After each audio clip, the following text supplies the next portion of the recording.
ചേലക്കരയിൽ നിന്നാണ്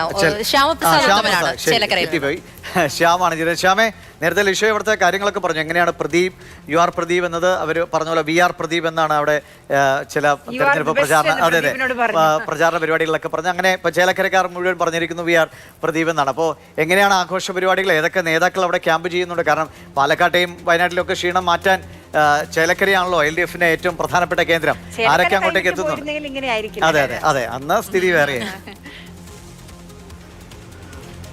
ദിവിഷ, ഈ ചേലക്കരയുടെ പ്രത്യേകത എന്നാൽ ചേലക്കര കാലങ്ങളായിട്ട് ഒരു ഇടത് കോട്ട തന്നെയാണ്. അതുകൊണ്ട് തന്നെ രാവിലെ ഒരു 9 മണിയോടുകൂടി തന്നെ ചേലക്കരയുടെ വിജയം ഉറപ്പിക്കുന്ന തരത്തിലേക്കുള്ള ഒരു ലീഡ് നിലയിലേക്ക് കാര്യങ്ങൾ നീങ്ങുകയായിരുന്നു. യു ആർ പ്രദീപിൻ്റെ ലീഡ് ആദ്യ റൗണ്ടിൽ തന്നെ വലിയ നിലയിൽ കിട്ടി. ആദ്യ 4 പഞ്ചായത്തുകൾ നമുക്കറിയാം, അത് ഇടത് ഭരണമുള്ളതാണ്. അതുകൊണ്ട് തന്നെ ആ ഇടതിനോട് കൂടുതൽ ആഭിമുഖ്യമുള്ള പഞ്ചായത്താണ്. ആ പഞ്ചായത്തുകളിൽ വലിയ ലീഡ് തന്നെയാണ് പ്രതീക്ഷിച്ചത്. ആ ലീഡ് അവർക്ക് അവിടെ നിലനിർത്താൻ പറ്റി. പിന്നീട് അങ്ങോട്ട് ഗ്രാജുവലി ആ ലീഡ് നിലനിർത്തി മുന്നോട്ട് പോകാൻ പറ്റി. അതാണ് ഈ പറയുന്ന രീതിയിലേക്ക് 12,000-ന് മുകളിലേക്ക് ഈ പ്രദീപിന്റെ ലീഡ് വർദ്ധിപ്പിക്കാൻ സാധിച്ചത്. ആദ്യഘട്ടത്തിൽ തന്നെ പ്രവർത്തകർ പറഞ്ഞൊരു കാര്യം, ചേലക്കരയിലേത് യു ആർ പ്രദീപ് തരംഗമല്ല, സർക്കാർ തരംഗം എന്നാണ്. അത് എനിക്ക് തോന്നുന്നു അദ്ദേഹത്തിന്റെ ഒരു വാചകം.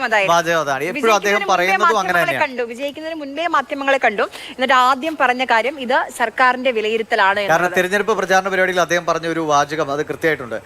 ഞാൻ അത് വളരെ വളരെ പതിഞ്ഞ ശബ്ദത്തിലേ പറയുള്ളൂ. ഞാൻ ഇതുവരെ MLA ആയി ഇരുന്ന സമയത്തൊന്നും ഒരാളുടെ പാർട്ടി നോക്കി ഞാനൊരു കാര്യവും ചെയ്തിട്ടില്ല. അങ്ങനെ എന്തെങ്കിലും എൻ്റെ ഭാഗത്തുനിന്ന് സംഭവിച്ചിട്ടുണ്ടെങ്കിൽ ഞാൻ നിങ്ങളോട് ക്ഷമ ചോദിക്കുന്നു.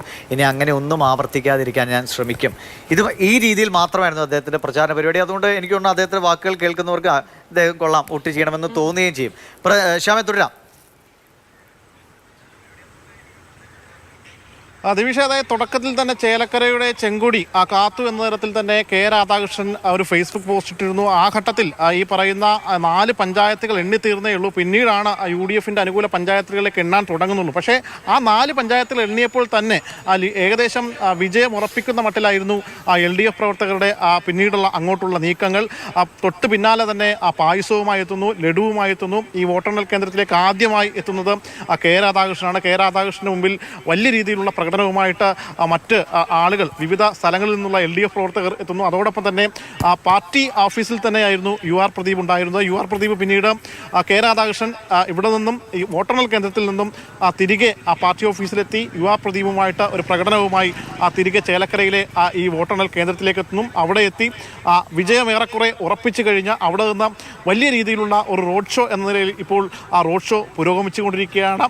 ഈ മണ്ഡലത്തിൽ മുഴുവൻ ഇടങ്ങളിലും ഇന്ന് ഏകദേശം റോഡ് ഷോ എത്തി തീർക്കാനുള്ള ശ്രമമാണ്. എല്ലാ വോട്ടർമാരെയും കണ്ട് നന്ദി രേഖപ്പെടുത്താനുള്ള ശ്രമമാണ് ഇപ്പോൾ ഉള്ളത്. പക്ഷേ ഈ മണ്ഡലത്തിൽ ഏറ്റവും പ്രധാനമായിട്ടും നമ്മൾ എടുത്തു പറയേണ്ട കാര്യം BJP ഗ്രാജുവലായിട്ട് അവരുടെ വോട്ട് വർദ്ധിപ്പിച്ചു എന്നുള്ളതാണ്. കഴിഞ്ഞ തവണ ഉണ്ടായിരുന്നതിനേക്കാൾ 9,500-ലധികം വോട്ട്. ആ രീതിയിലാണ് ചേലക്കരയുടെ ഒരു പൊതുചിത്രം ഇന്ന് നമ്മൾ കണ്ടത്. എന്തായാലും LDF-നെ സംബന്ധിച്ച ആശ്വാസം തന്നെയാണ്